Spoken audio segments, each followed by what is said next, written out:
Welcome to TV three news. ముందుగా headlines చూద్దాం. గనుల శాఖపై సీఎం చంద్రబాబు సమీక్ష నిర్వహణ. ఖనిజాలకు వాల్యూ అడిషన్ చేయాలని అధికారులకు సూచన. పరిశ్రమలతో ఉపాధి, ప్రభుత్వ ఆదాయం పెంచాలని ఆదేశం. ఖనిజ సంపద వినియోగంపై కార్యాచరణ రూపొందించాలని సూచన. రైతు ఆశీర్వాద సభ కాదు, వంచన సభ అన్న హరీష్.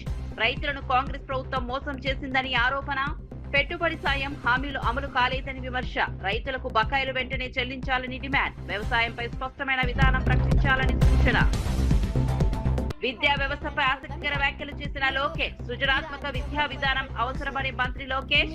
ఆధునిక సాంకేతికతతో విద్యారంగాన్ని అభివృద్ధి చేస్తామని వ్యాఖ్య. విద్యార్థులు ప్రపంచ స్థాయిలో రాణించాలని ఆకాంక్ష. దేవాంష్తో క్రికెట్ ఆడడం తన హాబీ అని వెల్లడి. ఎన్నికల సంఘంపై విమర్శలు చేసిన మహేష్ కుమార్. ఎన్నికల సంఘం స్వతంత్రంగా వ్యవహరించాలని సూచన. ఎస్ఐఆర్ అంశంపై బీజేపీ, బీఆర్ఎస్ కు కౌంటర్. ఓటర్ల జాబితా పారదర్శకంగా ఉండాలని డిమాండ్.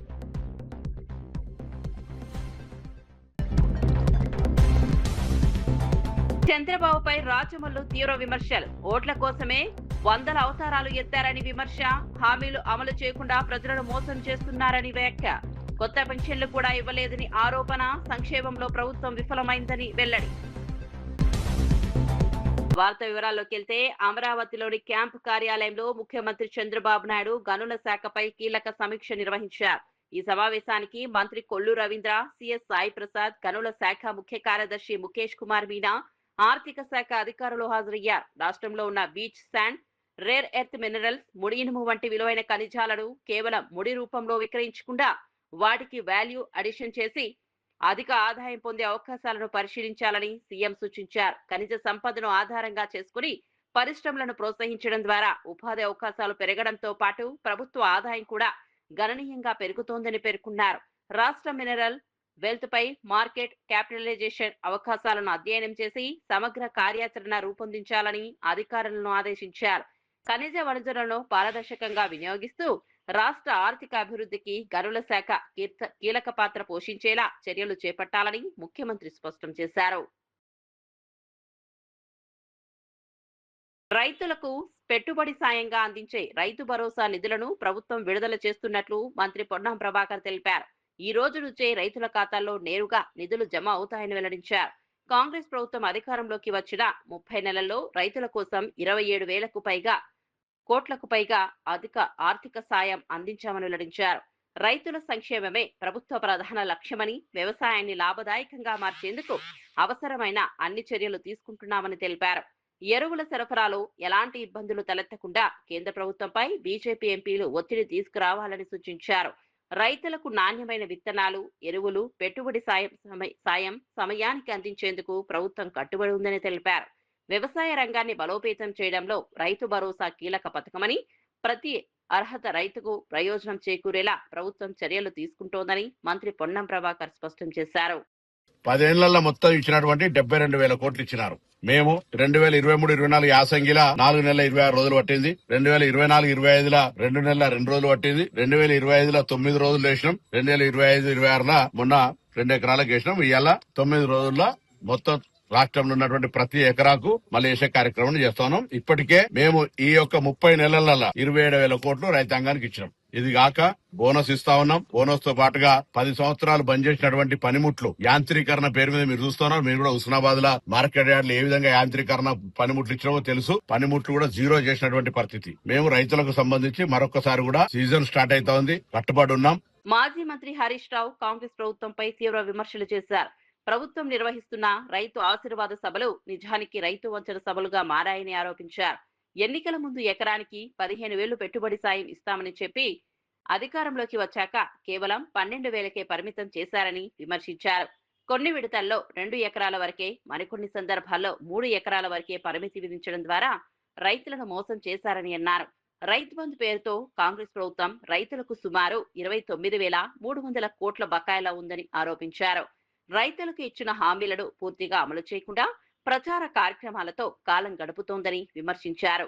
వ్యవసాయ రంగంపై ప్రభుత్వం స్పష్టమైన విధానంతో ముందుకు రావాలని, రైతులకు రావాల్సిన మొత్తం ఆర్థిక సహాయాన్ని వెంటనే విడుదల చేయాలని హరీష్ రావు డిమాండ్ చేశారు. 300 కోట్లు ఇలా కాంగ్రెస్ పార్టీ రైతు బంధు పేరిట రైతులకు బాకీ పడ్డది.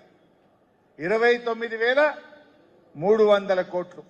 నేను అడుగుతా ఉన్న జడ్చర్ల నుంచి, రేవంత్ రెడ్డి గారు, నువ్వు ఇవాళ పెట్టుకున్న నీ రైతు వంచన సభలో ఈ 29,300 కోట్లు ఎప్పటిలోగా ఇస్తావో తెలంగాణ రైతాంగానికి చెప్పాలని డిమాండ్ చేస్తా ఉన్నాం. నువ్వు రైతులకు బాకీ పడ్డ ఈ 30,000 కోట్ల రైతు బంధు డబ్బులు ఎన్ని రోజుల్లోగా ఇస్తావో ఇవాళ రైతులకు చెప్పాలని తెలంగాణ రైతుల పక్షాన, బీఆర్ఎస్ పార్టీ పక్షాన ఇవాళ నేను రేవంత్ రెడ్డి గారిని అడుగుతా ఉన్నా. మీ జిల్లాలో ఒక మంత్రి ఉంటాడు, జూపల్లి కృష్ణారావు. ఆయన ఆంధ్రప్రదేశ్ విద్య, ఐటీ శాఖ మంత్రి నారా లోకేష్ విద్యార్థులతో జరిగిన ముఖాముఖి కార్యక్రమంలో ఆసక్తికర వ్యాఖ్యలు చేశారు. భారత విద్యా వ్యవస్థతో పోలిస్తే అమెరికా విద్యా విధానంలో తాను ఎక్కువ విజయాలు సాధించానని తెలిపారు. చిన్న వయసులోనే అమెరికాకు వెళ్లి అక్కడి విద్యా విధానాన్ని దగ్గరగా అధ్యయనం చేసే అవకాశం లభించిందని చెప్పారు. విద్యార్థుల్లో సృజనాత్మకత, ఆవిష్కరణ, ఆలోచనలు పెంపొందించే విద్యా విధానం అవసరమని అభిప్రాయపడ్డారు. ప్రస్తుతం విద్యాశాఖను ఆధునిక సాంకేతికతతో ముందుకు తీసుకెళ్లేందుకు ప్రభుత్వం కృషి చేస్తోందన్నారు. తన వ్యక్తిగత జీవితానికి సంబంధించిన విషయాలు కూడా విద్యార్థులతో పంచుకున్న లోకేష్, తీరిక సమయం దొరికినప్పుడల్లా తన కుమారుడు దేవాంష్తో కలిసి క్రికెట్ ఆడటం తనకు ఎంతో ఇష్టమని చెప్పారు. అదే తన ప్రధాన హాబీ అని పేర్కొన్నారు. విద్యార్థులు కష్టపడి చదివి ప్రపంచ స్థాయిలో రాణించాలని, రాష్ట్రాన్ని జ్ఞాన కేంద్రంగా తీర్చిదిద్దడమే ప్రభుత్వ లక్ష్యమని మంత్రి లోకేష్ వివరించారు. కూడా అలాంటి హాబీ ఏమైనా ఉందా మీకు ఈ రాజకీయంలో ఉపయోగపడిందా సార్, మీ ఎడ్యుకేషన్ పర్పస్లో? ఎడ్యుకేషన్లో హాబీ అని ఏం పెట్టుకోలేదమ్మా నేను ఎప్పుడు. నాకేనంటే వాస్తవంగా ఇండియన్ ఎడ్యుకేషన్ సిస్టంలో నేను పెద్ద సక్సెస్ అవ్వాల. ఎందుకంటే మన ఎడ్యుకేషన్ సిస్టమ్ ఒక రకంగా టెస్ట్ చేస్తుంది మనని. చదువుకుంది ఎంత బాగా రాస్తాం అనేది టెస్టింగ్ చేస్తుంది. నేను సక్సెస్ అయ్యేది క్రిటికల్ అనలిటికల్ థింకింగ్. అంటే కాన్సెప్ట్స్ నేర్చుకున్నాం, ఆ కాన్సెప్ట్స్ని ఎలా అప్లై చేయాలి, జీవిత ప్రయాణంలో ఆ కాన్సెప్ట్స్ని ఎలా వాడాలి, ఆ సిస్టంలో నేను బాగా సక్సెస్ఫుల్ అయ్యా. సో అమెరికన్ ఎడ్యుకేషన్ సిస్టంలో నాకు మార్కులు కానీ అని బాగా వచ్చినాయి. దానివల్ల హాబీ అనేది ఇప్పుడు నాకు టైం దొరికితే మా వాడితో క్రికెట్ ఆడతా. సో ఎక్కువ కొంచెం అంటే ఇప్పుడు పొద్దునుంచి రాత్రి పరిగెడుతూ ఉంటాను. అందరికి రాత్రిలో మెసేజ్ పెడతా ఉంటాను. 10:30, 11కి మెసేజ్ పెడతా ఉంటా. మేడం గారు కానీ సార్ గారు కానీ, సార్ ఇట్లా మెసేజ్ వచ్చింది చూడండి అని. అదే నా హాబీ, నా ప్యాషన్. సో టైం దొరికినప్పుడు మా వాడితో క్రికెట్ ఆడతాను. వైసీపీ రాష్ట్ర అధికార ప్రతినిధి రాచమల్లు శివప్రసాద్ రెడ్డి ముఖ్యమంత్రి చంద్రబాబు నాయుడుపై తీవ్ర విమర్శలు గుప్పించారు. మహావిష్ణువు లోక కళ్యాణం కోసం 10 అవతారాలు ఎత్తితే చంద్రబాబు ప్రజలను మోసం చేయడానికి 2 ఏళ్లలోనే 100 అవతారాలు ఎత్తారని వ్యాఖ్యానించారు. గతంలో దళితులను అవమానించిన చంద్రబాబు ఇప్పుడు ఓట్ల కోసం వివిధ వేషాలు వేస్తున్నారని ఆరోపించారు. కూటమి ప్రభుత్వం అధికారంలోకి వచ్చి 25 నెలలు గడిచినా ఒక్క కొత్త వృద్ధాప్య పెన్షన్ కూడా మంజూరు చేయలేదని విమర్శించారు. ఎన్నికల సమయంలో ఇచ్చిన హామీలను అమలు చేయకుండా ప్రజలను తప్పుదారి పట్టిస్తున్నారని అన్నారు. సంక్షేమ పథకాల అమలులో ప్రభుత్వం పూర్తిగా విఫలమైందని ఆరోపిస్తూ ప్రజలు వాస్తవాలను గుర్తించి తగిన సమయంలో సమాధానం చెబుతారని పేర్కొన్నారు. ప్రజా సమస్యలను పరిష్కరించడంపై దృష్టి పెట్టకుండా ప్రచారానికే ప్రభుత్వం పరిమితమైందని రాచమల్లు శివప్రసాద్ రెడ్డి విమర్శించారు. పుట్టాలని ఎవరైనా కోరుకుంటారా అని మాట్లాడిన మనిషి, దళితుల యొక్క కులం పట్ల అంత అగౌరవాన్ని ప్రదర్శించినటువంటి మనిషి చెప్పులు కుట్టేదానికి వేషం వేస్తాడా? నీ కులము తప్ప ఏ కులము పట్ల కూడా నీకు గౌరవం లేదు. కానీ నీ ఓట్ల కోసం పలు రకాల వేషాలలో భాగంగా ఆ కులాల అవతారాన్ని ఎత్తుతావు. నువ్వు 25 నెలలైంది నువ్వు అధికారంలోకి వచ్చి. ఈ 25 నెలల కాలంలో 60 సంవత్సరాలు వయసు నిండిన వారి సంఖ్య ఈ రాష్ట్రంలో కొన్ని లక్షలుంది. కొన్ని లక్షలు.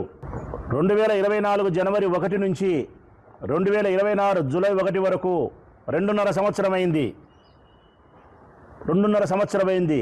కొత్త సామాజిక పెన్షన్ ఇవ్వలే. కాంగ్రెస్ నాయకుడు క్యామా మల్లేష్ రాష్ట్ర ప్రభుత్వంపై తీవ్ర ఆరోపణలు చేశారు.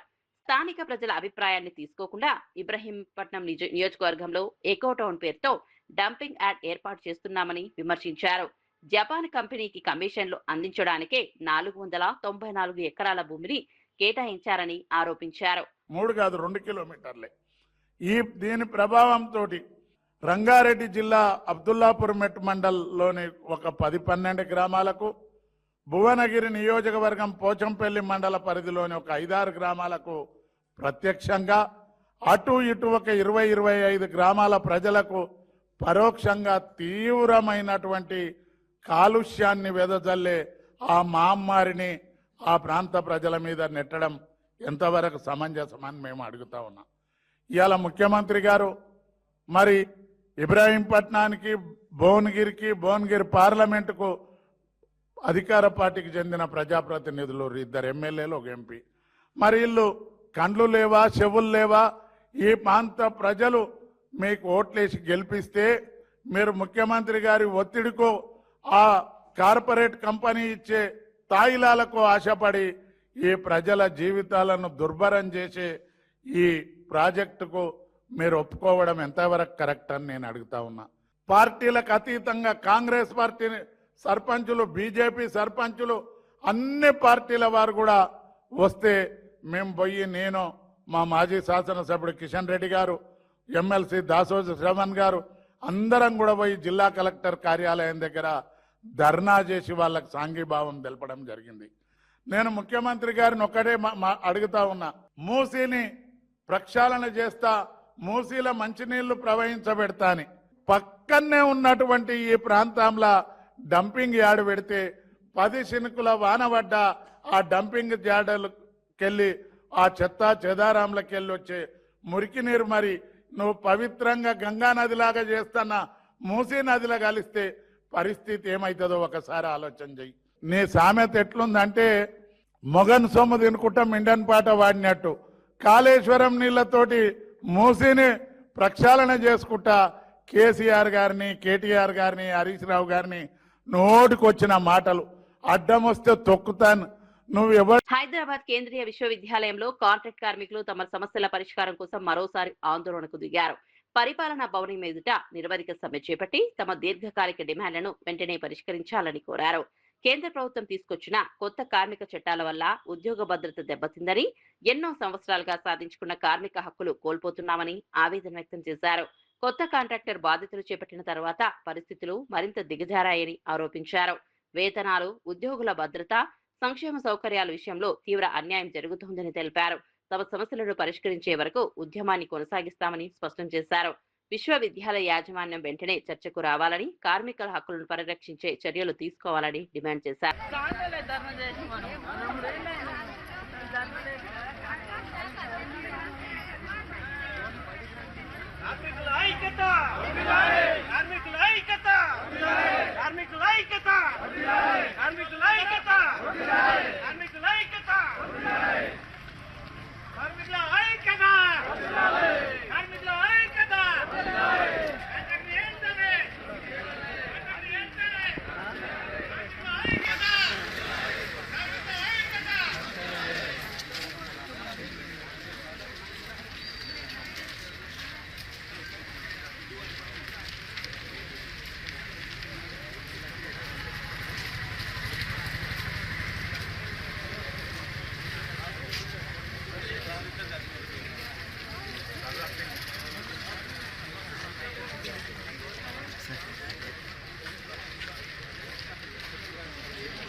తెలంగాణ పిసిసి అధ్యక్షుడు మహేష్ కుమార్ గౌడ్ ఎన్నికల సంఘంపై తీవ్ర విమర్శలు చేశారు.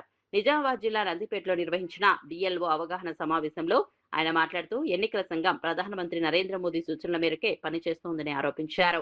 ఎస్ఐఆర్ ప్రక్రియపై కాంగ్రెస్ ప్రభుత్వాన్ని విమర్శిస్తున్న కేటీఆర్ హరీష్ రావులకు కూడా కౌంటర్ ఇచ్చారు. ప్రజలను మతపరమైన అంశాలతో తప్పుదారి పట్టించడం బీజేపీ రాజకీయ విధానమని విమర్శించారు. కేంద్ర ప్రభుత్వం గత 12 ఏళ్ల పాలనలో చేసిన పనులపై ప్రజలకు సమాధానం చెప్పాలని డిమాండ్ చేశారు. ప్రజాస్వామ్య వ్యవస్థను బలోపేతం చేసే విధంగా ఎన్నికల సంఘం స్వతంత్రంగా వ్యవహరించాలని సూచించారు. ఓటర్ల జాబితా సవరణ ప్రక్రియ పారదర్శకంగా సాగాలని, ప్రజల్లో ఎలాంటి అనుమానాలకు తావు లేకుండా చర్యలు తీసుకోవాలని మహేష్ కుమార్ గౌడ్ కోరారు. బామర్దులు తిరుగుతా ఉన్నారు, రుమాలు చుట్టుకొని తిరుగుతున్నారు. ఏం పని చేస్తున్నారు? ఎస్ఐఆర్ 2 నిమిషాలు మాట్లాడి ముఖ్యమంత్రిని కాంగ్రెస్ పార్టీ తిరుగుతా ఉన్నారు. 10 ఏళ్ల పాలన మనం చూడలేదా? మర్చిపోయారు ఎవరన్నా? టీఆర్ఎస్ పార్టీలో ఏం అరాచకం జరగలే, ఎంత దోపిడీ జరిగింది మర్చిపోయినామా? అప్పుడే ప్రజలు అమాయకులు మర్చిపోయారు. మేమేదో చెప్తే నమ్ముతారని బావ ఒక దిక్కు, బామ్మ ఒక దిక్కు, చెల్లె వెళ్ళిపోయింది. ఆస్తులు పంచేదాకా చెల్లెని బయట పంపించేసిండ్రు. ఉన్నది బామర్దులు. ఈ బామ్మర్దికి ఎప్పుడు హ్యాండ్ ఇస్తాడో, బామ్మర్ది బావకి ఎప్పుడు చేతిస్తాడో తెలియదు. ఇద్దరు రెడీ ఉన్నారు, ఎవరు ముందైతే వాడన్నట్టుగా. వాళ్ళు ఇలా రాష్ట్రం తిరిగి కాంగ్రెస్ గురించి మాట్లాడుతున్నారు. ఏం తక్కువ చేసిందే కాంగ్రెస్? తెలంగాణ రక్షణ సేన అధ్యక్షురాలు కల్వకుంట్ల కవిత హైదరాబాద్ దిల్సుఖ్ నగర్ లో నిర్వహించిన నిరుద్యోగుల నిరసన కార్యక్రమంలో పాల్గొన్నారు. ఈ సందర్భంగా ముఖ్యమంత్రి రేవంత్ రెడ్డి ప్రభుత్వంపై తీవ్ర విమర్శలు చేశారు. ఎన్నికల సమయంలో నిరుద్యోగ యువతకు ఇచ్చిన హామీలను ప్రభుత్వం అమలు చేయలేదని ఆరోపించారు. పోలీస్ కానిస్టేబుల్ నియామకాల్లో అవకతవకలు జరిగాయని, ఉద్యోగులకు న్యాయం చేయాలని డిమాండ్ చేశారు. రాష్ట్రంలో నిరుద్యోగ సమస్య రోజు రోజుకు పెరుగుతోందని, యువత భవిష్యత్తులో అనిశ్చితితో పడిందని ఆవేదన వ్యక్తం చేశారు.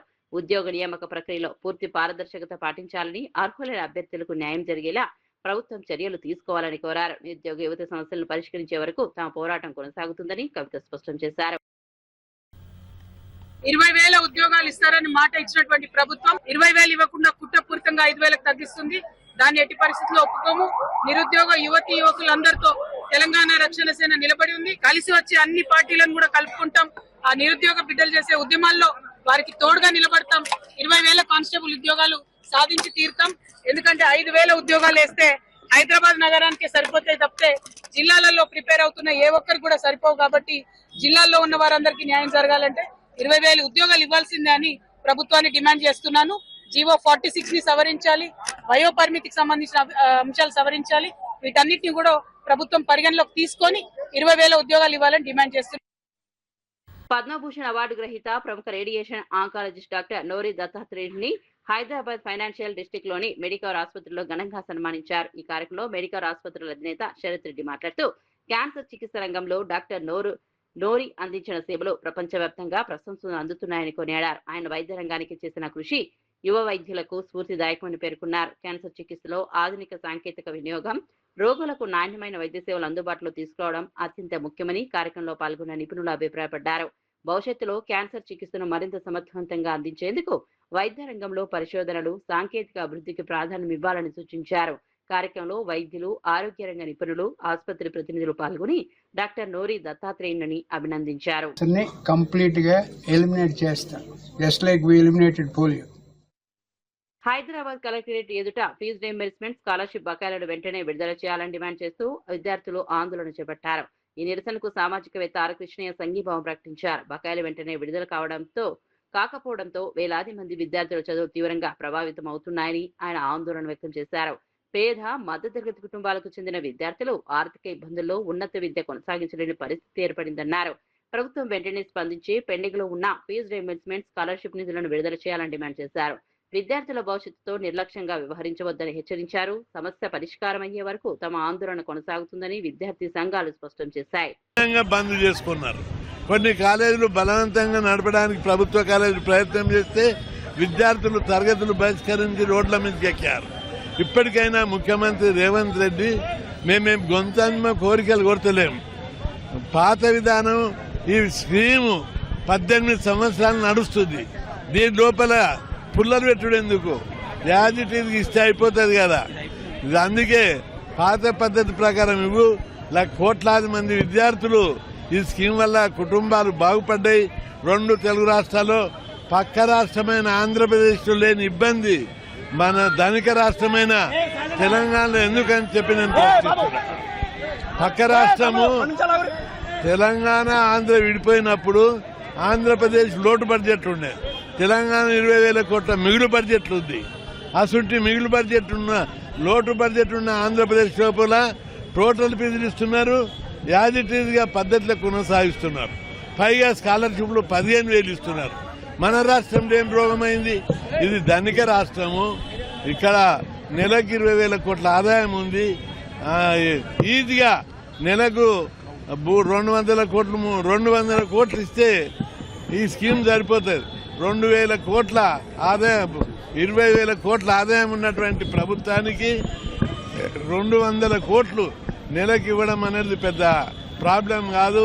ప్రభుత్వం వెంటనే ఇప్పటికైనా ముఖ్యమంత్రి గారు స్పందించి పేద కులాలు చదువుకోవాలని మీరు దయదాల్చండి, కనికరించండి. మేము మీతోటి సవాల్ చేసే ప్రజలందరూ సవాల్ చేసే స్థితికి రారు. మీరు అనేక ప్రోగ్రాములు కొత్త పద్ధతిలో పెడుతున్నారు, మేము మిమ్మల్ని అభినందిస్తున్నాం. ఈ స్కీమ్ను మాత్రం యథాత మీరు జీవన ఎమర్జెన్సీకి విద్యార్థుల ఖాతాలు వస్తే కాలేజీలో అడ్మిషన్లు ఇవ్వరు. సగం మంది విద్యార్థులు పారిపోతారు, చదవడానికే ముందుకు రానటువంటి పరిస్థితి ఏర్పడుతుంది. కాబట్టి యథాతథంగా ఏమైనా లోటుపాట్లు ఉంటే స్కీమ్లో చర్చించి ఆ లోటుపాట్లను సవరించాలి. అంతేగాని స్కీమ్ను మొత్తం ఎత్తివేసే కుట్రలు చేస్తే మాత్రం యుద్ధమే జరుగుతుందని చెప్పి ప్రభుత్వాన్ని హెచ్చరిస్తున్నా. ఈరోజు రాష్ట్ర వ్యాప్తంగా అన్ని జిల్లాల్లో 33 జిల్లాల్లో వేలాది కాలేజీలు, దాదాపు 14,000 కాలేజీలు బంద్ జరిపారు, నిరసన చెప్పారు. ఈ ఉద్యమం ఆరంభం మాత్రమే. ఇది అస్తిత్వానికి సంబంధించిన, ఉనికికి సంబంధించింది. ఈ స్కీమ్ పెట్టిన ఈ 18 నెలల కాలంలో 1,60,00,000 కుటుంబాల స్థితిగతులే మారిపోయాయి. ఈ సమాజం లోపల ఈ స్కీమ్ పెట్టిన తర్వాత విప్లవాత్మకమైన మార్పులు వచ్చాయి. ఐటీ కంపెనీలు వచ్చాయి, లక్షలాది మందికి ఐటీ జాబులు వచ్చాయి, లక్షలాది మంది డిగ్రీలు పీజీలు జరిపి పేదరికం నుంచి విముక్తి చెందారు, ప్రైవేట్ రంగంలో విపరీతంగా జాబులు పొందారు. కాబట్టి ఇప్పటికైనా ప్రభుత్వం ప్రతిష్టకు ప్రాకులాడకుండా ఈ స్కీమ్ను యథాతథంగా కొనసాగించాలి. బకాయిలు ఇవ్వాలి, ఇవ్వడానికి బడ్జెట్ లేకపోతే రుణాలు ఇప్పటికే 4 లక్షల కోట్ల రుణాలు తీసుకున్నారు. ఇంకో 8,000 కోట్లు 10,000 కోట్ల రుణం తీసుకోవడం పెద్ద భారం కాదు, అది ప్రజలే కడతారు. కాబట్టి ప్రభుత్వం, ముఖ్యమంత్రి గారు స్పందించి చెప్పుడు మాటలు వినకుండా వెంటనే ఈ స్కీమ్ను అమలు చేయాలి, బడ్జెట్ రిలీజ్ చేయాలని చెప్పి డిమాండ్ చేస్తున్నారు. ఈయన తీసుకోండి సార్.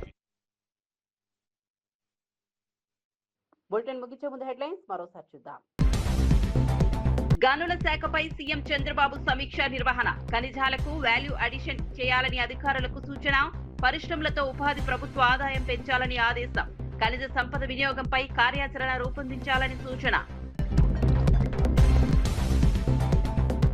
రైతు ఆశీర్వాద సభ కాదు వంచన సభ అన్న హరీష్, రైతులను కాంగ్రెస్ ప్రభుత్వం మోసం చేసిందని ఆరోపణ, పెట్టుబడి సాయం హామీలు అమలు కాలేదని విమర్శ, రైతులకు బకాయిలు వెంటనే చెల్లించాలని డిమాండ్, వ్యవసాయంపై స్పష్టమైన విధానం ప్రకటించాలని సూచన. విద్యా వ్యవస్థపై ఆసక్తికర వ్యాఖ్యలు చేసిన లోకేష్, సృజనాత్మక విద్యా విధానం అవసరమని మంత్రి లోకేష్, ఆధునిక సాంకేతికతతో విద్యారంగాన్ని అభివృద్ధి చేస్తామని వ్యాఖ్య, విద్యార్థులు ప్రపంచ స్థాయిలో రాణించాలని ఆకాంక్ష, దేవాంష్తో క్రికెట్ ఆడడం తన హాబీ అని వెల్లడి. ఎన్నికల సంఘంపై విమర్శలు చేసిన మహేష్ కుమార్, ఎన్నికల సంఘం స్వతంత్రంగా వ్యవహరించాలని సూచన, ఎస్ఐఆర్ అంశంపై బీజేపీ బీఆర్ఎస్ కు కౌంటర్, ఓటర్ల జాబితా పారదర్శకంగా ఉండాలని డిమాండ్.